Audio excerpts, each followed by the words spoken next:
مر گئی تو روتے پھرو گے. پھر لاش کو چمٹ کے کہہ رہا اماں مینو معافیاں دے چا ہے بلو. اب کہہ رہا اماں مینو معافیاں دے چا. دنیا میں کہتا بھوک نہیں چپ کر دے جا کہ مر گئے مینو معافیاں دے چا.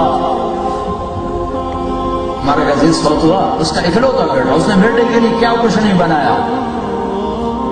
تو بیٹا آگے ویسے تھا جیسے ذمہ داروں کے بیٹے ہوتے ہیں. تو جب مر گیا تو اس کے سرانے بیٹھ کے کہہ رہا تھا ابا ہن میں تیری ساریاں منیسا, ہن میں تیری ساریاں منیسا. میں کہا ہن کی مننیاں تھا, ہن میں تیری ساریاں منیسا. تو ایک باری ہٹا میں تیری ساریاں منیسا. ہاں ہن ویلے لگ ٹپ گئے, زندہ ہیں تو کچھ کر لو نہیں تو روتے پھرو گے. میرے نبی نے فرمایا کاش میری ماں زندہ ہوتی, اگر وہ زندہ ہوتی اور میں عشاء کی نماز کے لیے مصلی پہ ہوتا اور میں سورت فاتحہ شروع کر چکا ہوتا اور ادھر سے میرے گھر کا دروازہ کھلتا اور میری ماں کہتی محمد تو میں نماز توڑ دیتا.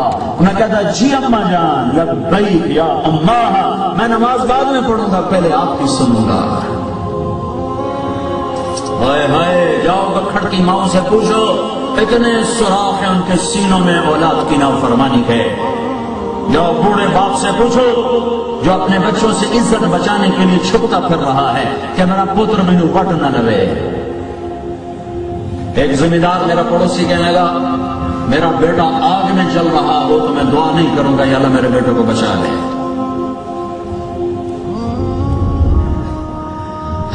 دیہاتوں میں تو علم نہیں ہوتا پر شہر بھی آج یہی حال ہے. ماں باپ پیسے پڑھتے ہیں جیسے کوٹ کھائیں گے.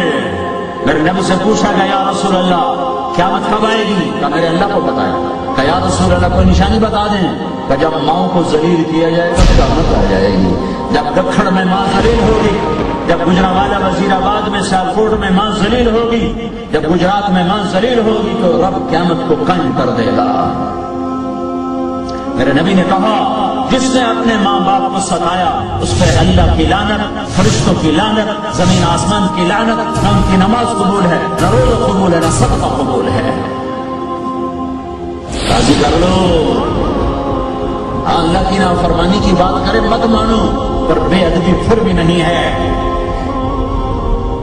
اخلاق کا جنازہ نکلا ہوا ہے.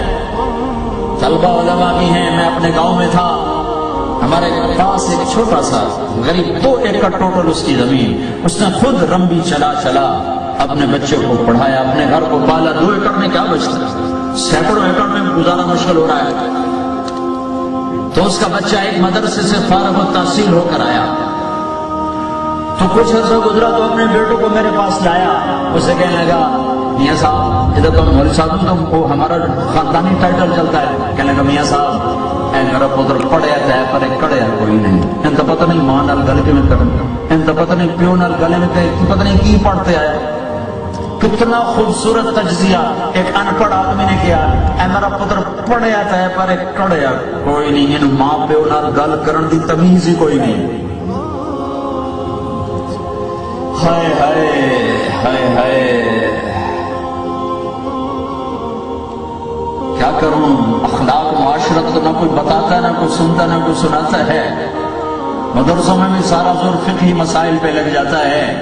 اخلاق کے ابواب سوتے سوتے پڑھے جاتے ہیں, سوتے سوتے سنے جاتے ہیں, سوتے سوتے سنائے جاتے ہیں. کیا خبر اخلاق کس چیز کا نام.